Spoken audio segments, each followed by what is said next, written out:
Hello friends, welcome to the Tatizen channel. So friends, today I will talk about SilverStone XE360-SP5 AIO liquid CPU cooler for AMD socket SP5. So friend,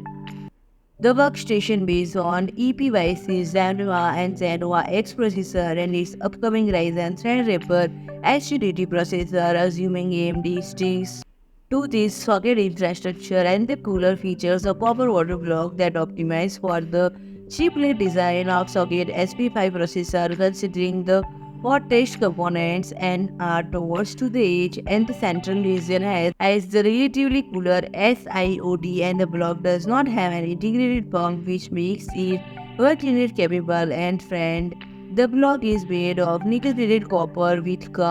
of its structural part being of aluminium, and friend, a set of 46 cm long coolant tubes connect the block to the 28 mm thick 360 mm by 280 mm radiator, and the radiator has an integrated pump that turns at speed of up to 4000 rpm, and a set of 3 series to 120 mm fans come included. Each of these takes in 4-pin PWM input turns at speed ranging between 600 to 2800 rpm with a noise level of up to 46 dB, airflow of up to 87.72 cfm and 3.09 mm H2O steady pressure. And the company did not reveal the pricing yet. So friend, if you liked my video, please do like, share and comment, and don't forget to subscribe my channel and press the bell icon.